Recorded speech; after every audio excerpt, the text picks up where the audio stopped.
Surveillance footage is a big part of criminal investigations today and can be a very useful tool to help detectives hit the ground running when examining an unsolved crime.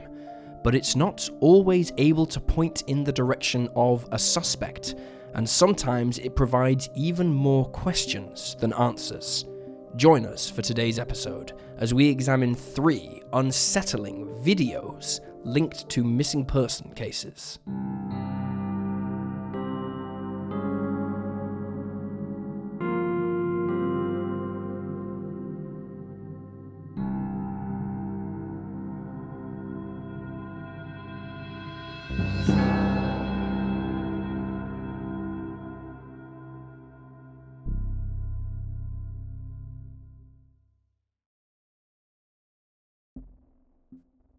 Scott Ratigan.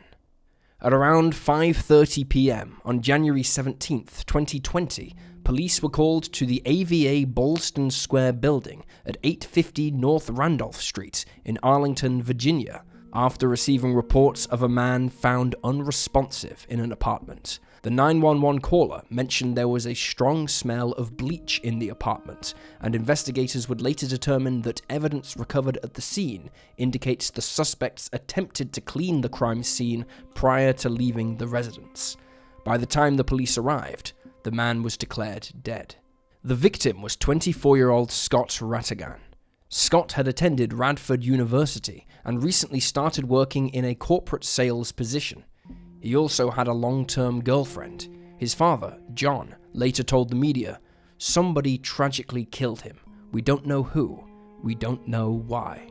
Following the autopsy, the police announced that Scott had been murdered after suffering trauma to the upper body, but despite this, there was very little movement in the case.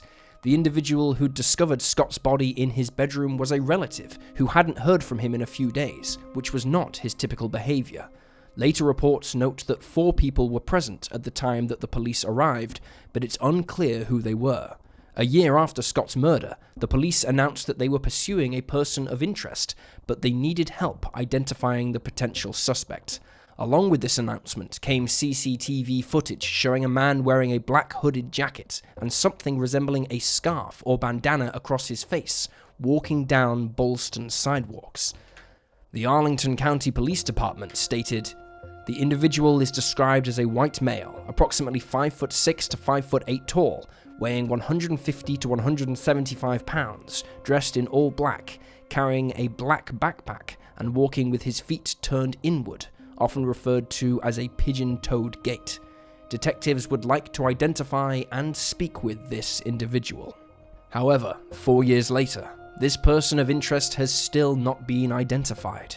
Investigators noted that they have been analyzing crime scene evidence, canvassing the local area, speaking with witnesses, and following every lead and tip they receive, and yet Scott's case is still unsolved.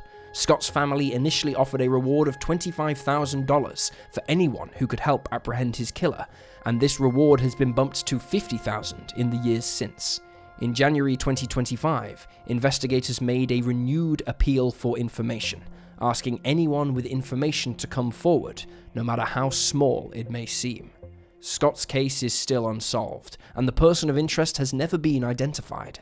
Anyone with information about the case can contact the Arlington Police Department's Homicide Robbery Unit at 703-228-4180 or email acpdtipline@arlingtonva.us.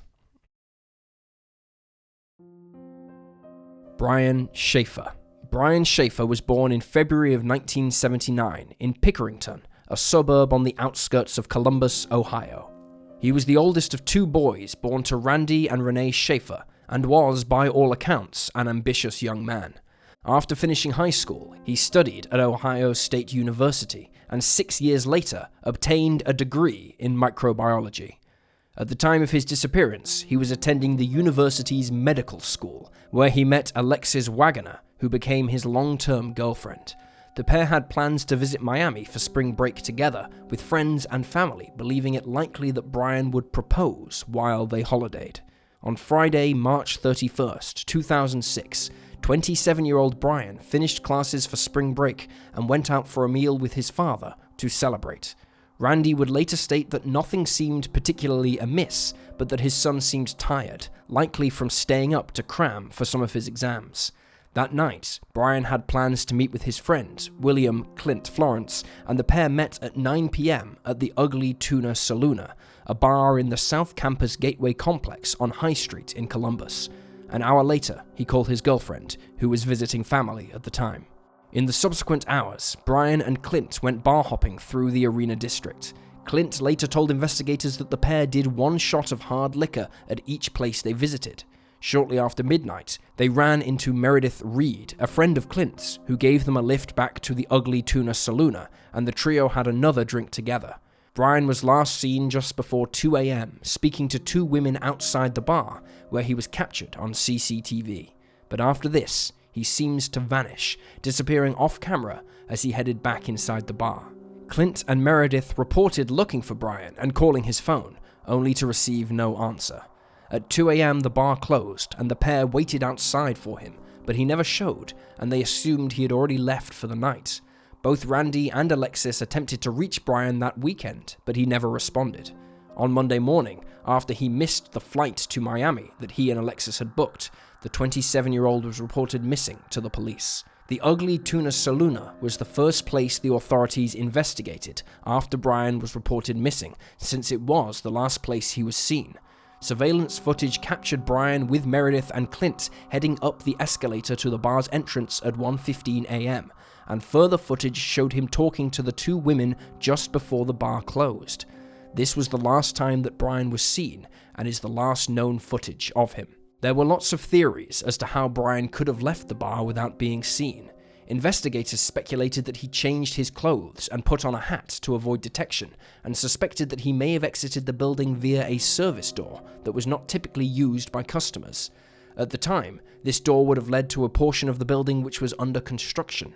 As word of Brian's disappearance reached the mainstream media, there was a lot of speculation that he had drunkenly fallen and injured himself in this area of the building, but there was no evidence to suggest he had taken this exit.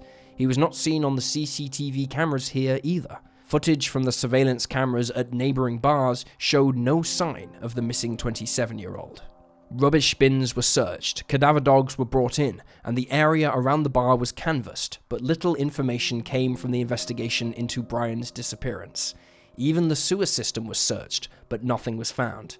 His car was still outside his apartment, untouched, and there was nothing amiss inside the apartment itself. With so little evidence, the police began speculating that perhaps Brian had left to take some time to grieve for his recently deceased mother. Renee had passed away from cancer just weeks earlier, and his friends had observed that although he seemed to be holding himself together, her death had hit him very hard.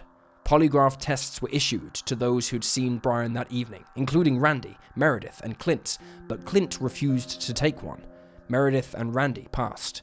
In 2009, the two women who'd last spoken with Brian stated that they'd never been asked to take a polygraph. Brian's girlfriend, Alexis, called his mobile phone every night in the hopes he would answer, but it always went straight to voicemail.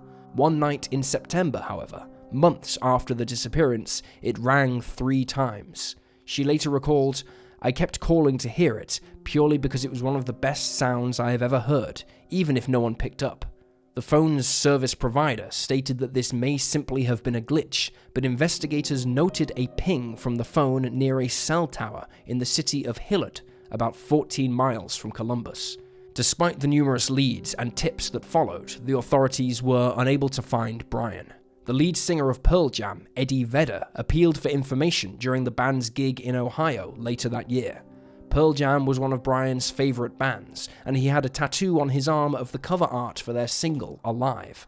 Sightings as far as Europe were investigated, and Randy Shaffer looked for answers on his own by speaking with a psychic, and later investigating the Olentangy River with his other son, theorizing that Brian had fallen in, but nothing was ever found. Tragically, Randy died in 2008 when he was struck by a tree branch during a storm. Following his death, Clint's lawyer reached out to a private investigator who had volunteered to help look for Brian and insinuated that the police believed Brian was alive. The lawyer, Neil Rosenberg, wrote, "If Brian is alive, which is what I'm led to believe after speaking with the detective involved, then it is Brian, and not Clint, who is causing his family pain and hardship. He added, Brian should come forward and end this. Notably, this was in response to the fact that Clint repeatedly declined to take a polygraph test, something that upset Brian's family. Brian's younger brother, Derek, recalled, as soon as the detectives started getting involved, that's when he, Clint, pretty much had no contact with anybody. I've always thought he definitely knows something, he just won't come forward with it. Updates in Brian's case have been few and far between in the years since. One of the original investigators told Columbus Monthly that Brian did not leave the bar that night via the escalator, something he felt he could say with 100% certainty. He also added that the police have 3 theories in the case, but he did not share them with the magazine. Brian Shaffer is still missing. He was last seen inside the Ugly Tuna Saloon bar in Columbus, Ohio, just before 2 a.m. on the night of April 1st, 2006. He is described as a white male with brown hair and hazel eyes, standing at 6'2". At the time of his disappearance, he was 27 years old and weighed between 160 to 165 pounds. Brian has a Pearl Jam tattoo on his upper right arm and a distinctive dot on the iris of his left eye. If you have any information about his case, you can call the Columbus Division of Police Missing Persons Unit at 614-645-2358. Timmothy Pitzen. 6-year-old Timmothy Pitzen resided in Aurora, Illinois, with his parents James Pitzen and Amy Fry Pitzen at the time of his 2011 disappearance. On the morning of May 11th, his father dropped him off at the Greenman Elementary School for class, not knowing this would be the last time he would see his son. Shortly afterwards, between 8:10 and 8:15 a.m., his mother, Amy, picked Timothy up, telling the school there was a family emergency, even though there wasn't one. At around 10 a.m., she dropped her car, a blue 2004 Ford Exhibition SUV, off at a mechanic's workshop before traveling to Brookfield Zoo with the little boy. The pair returned at 3 p.m. to collect Amy's car, before driving to Key Lime Cover Resort in Gurnee, where they stayed the night. On May 12th, they drove to the Kalahari Resort in Wisconsin Dells, Wisconsin, and stayed the night again. CCTV footage showed the two together, waiting in line to check out the next morning. Later that day, May 13th, between 12 and 1:30 p.m., Amy called her family, including her mother, telling them that she had Timothy and that he was safe. These calls were, according to phone records, made from an area northwest of Sterling, Illinois, near Route 40. She initially declined to call her husband, despite the fact that he was looking for them and had repeatedly called Amy's phone after finding out that Timothy had been taken from the school. During this time, Timothy was heard in the background of the calls, stating that he was hungry. Amy eventually did call James and told him, "Timothy is fine. Timothy belongs to me. Timothy and I will be fine. Timothy is safe. Tim is my son. I can do what I want." These calls were the last time that anyone heard from Timothy. Later that day, at around 7:25 p.m., Amy was seen at a Family Dollar store in Winnebago, Illinois, where she purchased stationery, including paper, pens, and envelopes. She was seen on CCTV footage by herself. She then went to Sullivan's Foods nearby at 8 p.m., before finally checking into the Rockford Inn in Rockford, Illinois, between 11:15 and 11:30 p.m. Sometime between checking into the motel and the following morning, Amy took her own life. She slashed her wrists and neck and took an overdose of antihistamines. Her body was found at 12:30 the following afternoon by a maid. A suicide note was found nearby. In it, she apologized for the mess she had made and stated that Timothy was safe and with people who would care for him, but that he would never be found. Another part of the letter read, "I've taken him somewhere safe. He will be well cared for, and he says that he loves you. Please know that there is nothing you could have said or done that would have changed my mind." Her mobile phone was missing from the scene, as were her son's Spider-Man backpack, toys, and clothes. A tube of toothpaste, an iPass transponder, and the clothes Amy was wearing when they checked out of the Kalahari Resort were also gone. The blood on the knife Amy had used was identified as belonging only to her. There was no trace of Timothy's. Investigators initially believed Amy's story that she had given Timothy to trusted individuals, in part because his car seat was missing from her vehicle. However, the car seat was later found in possession of Timothy's grandmother in Wooster, Ohio. She had had the seat for a week before the disappearance. When nobody came forward in the following days, police grew concerned for Timothy's safety. Inside Amy's SUV, they found a concerning amount of blood in the back seat, but family members noted that the little boy had suffered a heavy nosebleed in the car about 12 to 18 months before he vanished, and authorities could not determine how long the blood stain had been there. A thorough forensic examination of the SUV revealed further important information. Soil, tall grass, and weeds were all stuck to its undercarriage, and testing on the plant and sediment revealed that the car had stopped likely on a gravel road area off an asphalt road that had, at one time, been treated with glass road-making beads, likely reflective markings on the road. It was also determined that the SUV had backed onto a grassy meadow that contained Queen Anne's lace and black mustard plants. This area would have been almost treeless, with no trees near where the car pulled to stop, but oak and birch in the general area. There would have possibly been a pond or stream nearby, but nothing indicated that the area was a garden or crop field.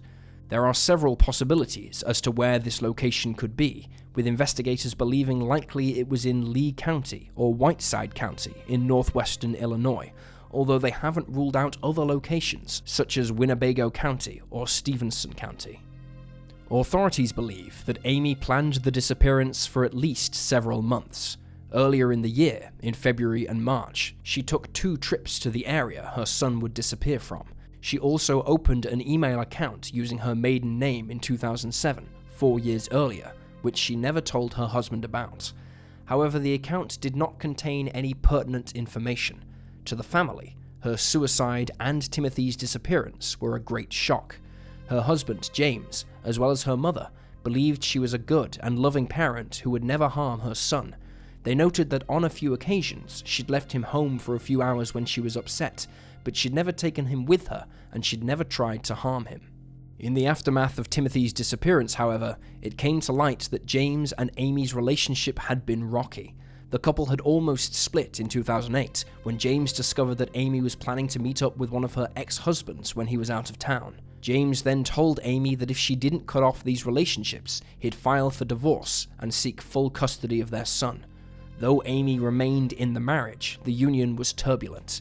Amy had struggled with depression for years and was on medication.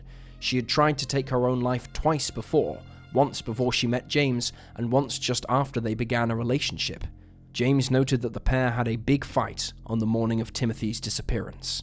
None of Amy's family are considered suspects in the case, nor is James. 2 years after Timothy went missing, Amy's mobile was located on the roadside of Route 78, north of Mount Carroll, Illinois. The surrounding area was searched for further clues, but the police found nothing. In 2019, a man found wandering in Newport, Kentucky, claimed to be Timothy, but this was debunked, and he was identified as 23-year-old Brian Michael Riney, who'd recently been released from prison. Timothy's case remains unsolved. A childhood friend of Timothy's believes that he may be living in a remote Mormon commune that has no access to the internet, and therefore he would be unaware that he is a missing person. Notably, both Amy and James were religious. Amy considered herself Mormon, while James was a member of the Church of Jesus Christ of Latter-day Saints. Their friend, Hannah Sukup, stated, "I think she dropped him off and gave him to people she knew would keep him safe and hidden, that either his identity had to be changed or that he had to stay away from the internet so he'd never know he was missing." Timothy's paternal grandmother, Linda, believes in this theory, stating, "I read that suicide note, and if you read the note and you know her, I would guess she probably gave him to somebody to live in a compound. I have to hope that's true, because it'd be a lot better option for me to deal with, as opposed to what the other options are." She added that she doesn't believe Amy was capable of harming her own son, but rather that her plans for Timothy had something to do with her Mormon beliefs, speculating that the church put pressure on her to raise her son a certain way. James Pitzen told NBC, "I think he's going to find me before I find him. Maybe he's off the grid in the middle of nowhere. In my whole mind, I know he's here somewhere. Where he's at, I'm not sure. To this day, he remains firm in his belief that Amy didn't harm their son. Timmothy Pitzen was 6 when he disappeared from Aurora, Illinois. On May the 11th, 2011, after his mother took him out of school, he was last seen at the Kalahari Resort in Wisconsin Dells, Wisconsin, where he was captured on CCTV. Timothy is a white male with brown hair and brown eyes. At the time of his disappearance, he was 4'2" and weighed around 70 pounds. He was wearing green or blue shorts, a brown t-shirt, and white socks, and carried a Spider-Man backpack, which was missing from his mother's motel room in Illinois. If he is still alive, he will be 20 years old. If you have any information about Timothy's case, you can contact the National Center for Missing and Exploited Children at 1-800-843-5678 or the Aurora Police Department at 630-256-5516. And there you have the facts. Please leave a comment down below with your own theories and speculations, and remember to like this video and subscribe to support the channel. Thank you for watching. Stay alert, stay safe, and I'll see you next time.